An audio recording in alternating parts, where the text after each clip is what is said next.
السلام عليكم جميعا ورحمة الله وبركاته. بسم الله الرحمن الرحيم. الحمد لله رب العالمين، نحمده ونسبحه ونقدسه على آلائه ونعمائه، ونشهد أن لا إله إلا الله وحده لا شريك له، إلها واحدا أحدا فردا صمدا قيوما، ونشهد أن سيدنا محمدا عبده ورسوله أرسله بالهدى ودين الحق ليظهره على الدين كله. اللهم صل وسلم وبارك وترحم على محمد وآل محمد كأفضل ما صليت وسلمت وباركت وترحمت على إبراهيم وآل إبراهيم في العالمين إنك حميد مجيد.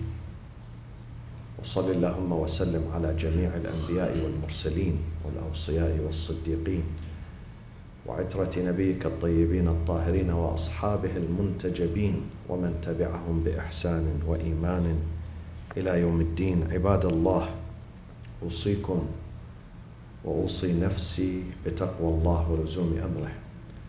قال الله سبحانه وتعالى في كتابه الكريم: أعوذ بالله من الشيطان الرجيم، بسم الله الرحمن الرحيم: والبلد الطيب يخرج نباته بإذن ربه والذي خبث لا يخرج إلا نكدا كذلك نصرف الآيات لقوم يشكرون. صدق الله العلي العظيم.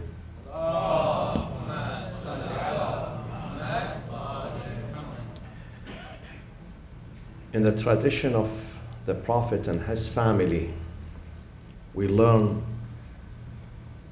that the most important task we have in this life is to raise, protect, maintain, and promote our families, our children, our sons and daughters.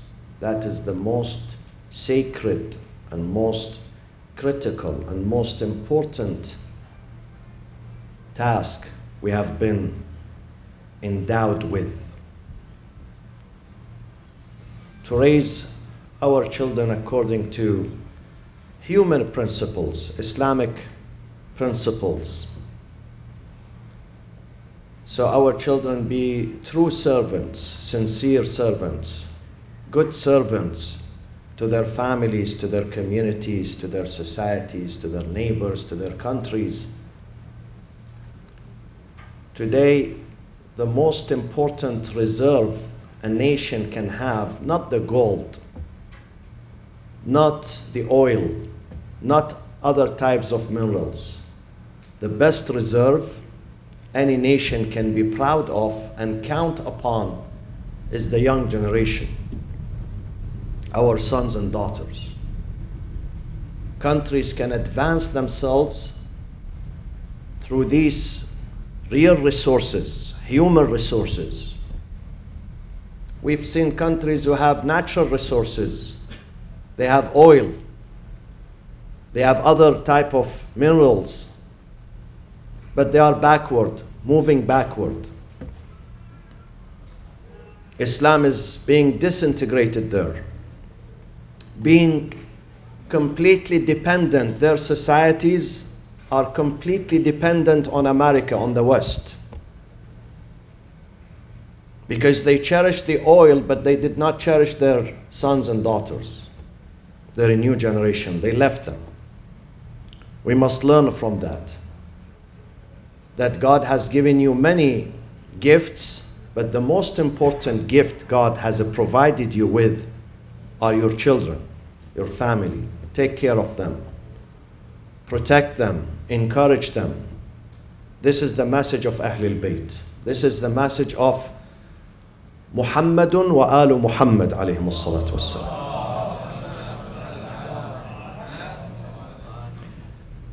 And therefore there are certain steps that we have to take in order for us to maintain and protect our families, empower our families. Step number one is the principle of communication, healthy, civilized communication at home. Nowadays, reason number one of the disintegration of families is that they don't speak to each other. Or their speech, their conversation, their discussion, their dialogue is not healthy. Is not healthy. They fight among each other. They live in one house under one roof like enemies, not like friends. Communication is missing. God has given us bayan. Ar-Rahmanu allama al-Qur'ana khalaqa al-insana allamahu al-bayan. Has given us this gift of bayan, to express yourself intelligently, in a beautiful way. Why don't we use this bayan? Why do we resort to violence, domestic violence, to arguments? This is unacceptable. We have to use bayan and communication, intelligent communication, to speak to each other, to solve our problems together. The family has to consult each other. Members of family, they have one fate, one journey, one destination. So they have to consult, tashawur. They have to consult each other when they have something important to do. Sometimes I see people coming here to get married. I ask, where is your parents? Their parents are the last one to know. The daughter is getting married, her father doesn't know about that. Her mother doesn't know. Or the son sometimes, he's getting married, he doesn't tell his father. If you don't tell your parents about your marriage, what are you going to tell them then? What is more important than marriage in your life? If your parents are absent from your marriage, from your wedding. This is lack of communication. And lack of communication is detrimental to the safety and the security and the happiness and the stability of families. Nowadays, unfortunately, we have a disease. This new disease is called technology. Technology entered our life and occupied us with things that are not important. People are sitting at table dinner rather than talking to each other, communicating, telling each other stories about their life, sharing what they experienced during the week, during the day. Rather than speaking to each other, they speak to these gadgets. They sit next to each other, but they don't speak to each other. They speak to someone who could be 200 miles away. That person is more important than his father who's sitting next to him, his mother, his sister, his wife, her husband. They don't speak to each other. Next time, when you are in a family gathering, take a picture. Take a picture of people who are sitting in one family room and see what they do. Rather than communicating and conversing with each other, enjoying their precious time, empowering each other, they speak to these. And many studies today, they tell us that when you get addicted to Facebook, to Twitter, to social media, that will be the main cause of depression and anxiety in many of the young generation. Many of the young generation, they spend their time on Instagram 18 hours a day. They drop the phone just when they fall asleep. And the phone is dropped on their chests and their faces sometimes. They don't put it aside. They watch, they follow what their friends, what did they eat, what did they drink, the coffee, the cappuccino, the pair of shoes, this, that.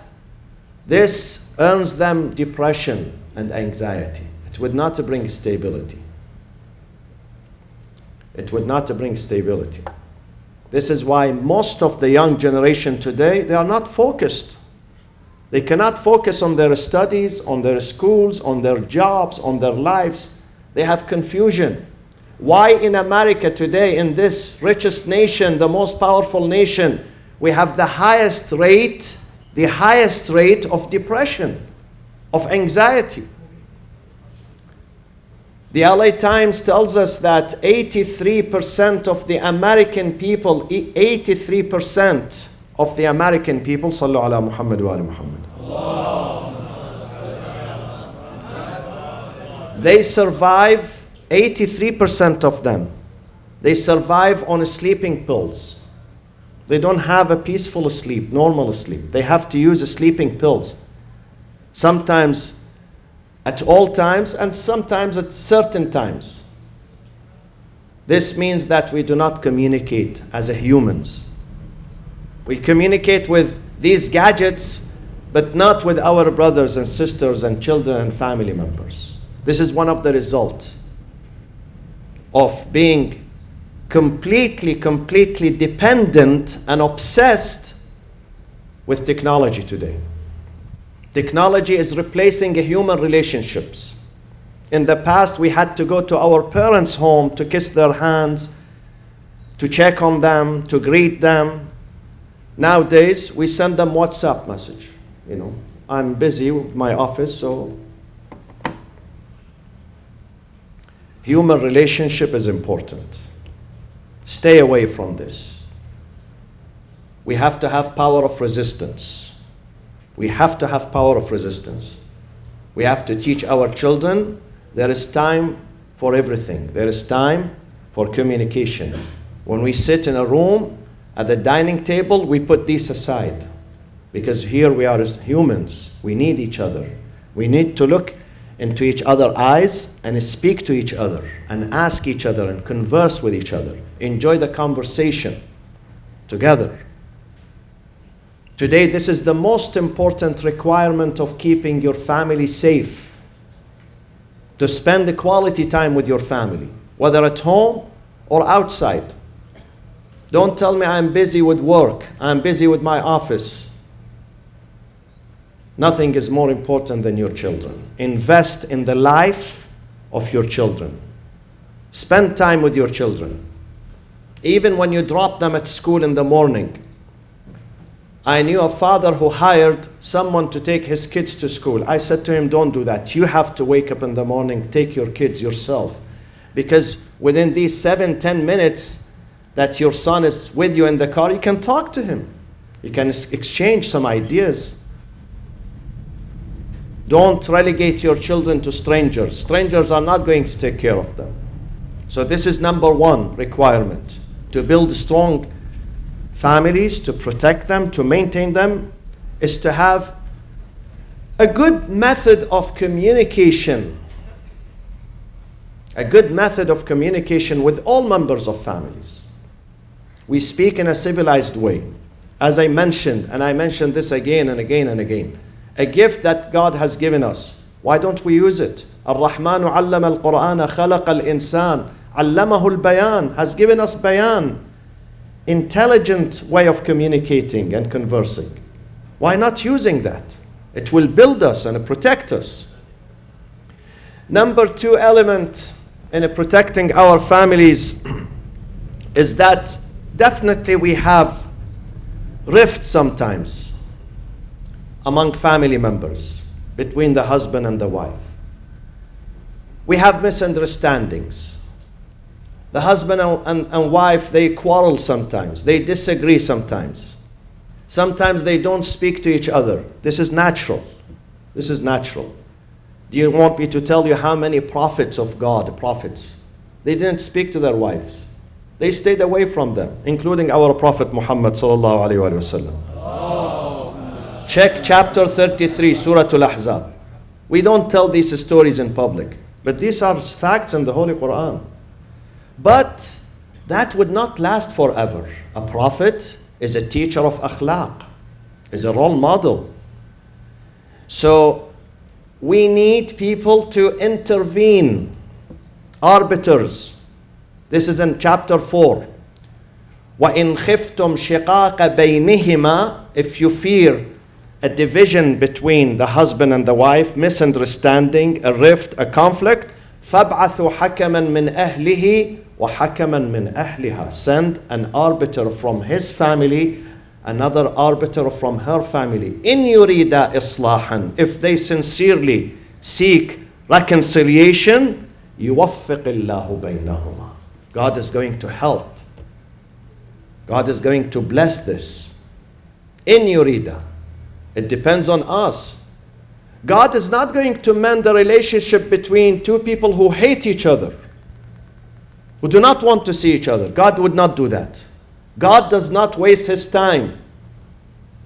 God uses his energy, his wisdom, his blessings, his help when people, they need to fix their problems first. He doesn't impose his will on people. He doesn't do that. He says, if they seek reconciliation, in yurida islahan, then I will back them up. I will support them. I will bless them. I will facilitate this thing for them. In yurida islahan yuwaffiq Allahu baynahum. So we need the interference of the wise people. Sometimes some people who are not wise, they interfere and intervene and they destroy the process. They make it worse. They escalate the tension. Do not go to those who do not have wisdom. Even if he's your father. If your father doesn't have enough wisdom and farsightedness and he's biased, don't tell him. Don't drag him into this. Don't tell your mother if she's not, ready for this, if she's biased. Go to people who do not have bias. Go to people who have experience, who have wisdom, who have farsightedness, hikmah. Go to them. Ask them to be arbiters. We need the interference. We need people to intervene who have wisdom to bring families together. In some countries, they have committees, special committees. In some mosques, in the old countries, they have a special committee for marriage reconciliation. Hukama, people who are sage, who are wise, who have experience, who do not have bias, who fear God, they counsel, they do family counseling to bring people together. Because we constantly need to be reminded, always, husbands and wives and children, we have to be reminded of our responsibilities, of our duties, why we are here on earth. What is my task? What is my role? How can I protect my family? We need to be reminded. So we need people who are mature, who are religious, who are educated, who have experience to bring the hearts together. Amir al-Mu'mineen, in his will before his death, on deathbed, he said to his children, أوصيكما بصلاح ذات البين فإنها أفضل من عامة الصلاة والصيام. صلاح ذات البين, when you bring a husband and wife together for reconciliation. When you bring two brothers who don't speak to each other, two sisters, two friends, two neighbors, two partners, you bring them together and you fix their relationship. You bring them back together. This is Salahu Datil Bain. Amir al-Mu'mineen says this is more rewarding than standing and doing not the fariḍah, the nafila. The salat which is nafila. The extra salat. Nafila. Or the extra siyam, not the siyam which is mandatory, outside Ramadan. If you spend your time, your energy, your intelligence, your honor, your dignity to bring people together, Salahu Dhatil Bain, this is more rewarding than the extra prayers and extra fasting that you do. Those are our imams. The school of Islam, especially the school of Ahlul Bayt, puts family number one. Because when you have a stable family, you have everything. If your family is not stable, you are a loser. You don't enjoy this life to the fullest. You cannot produce, you cannot give if your family is not stable, is not happy. So these 2 points today and 2 points next week, inshallah, about how to build, empower, strengthen, and maintain our families. Bismillah ar-Rahman ar-Rahim. وَالْعَصْرِ إِنَّ الْإِنسَانَ لَفِي خُسْرٍ إِلَّا الَّذِينَ آمَنُوا وَعَمِلُوا الصَّالِحَاتِ وَتَوَاصَوْا بِالْحَقِّ وَتَوَاصَوْا بِالصَّبْرِ وصلى الله وسلم على سيدنا محمد وأهل بيته الطيبين الطاهرين.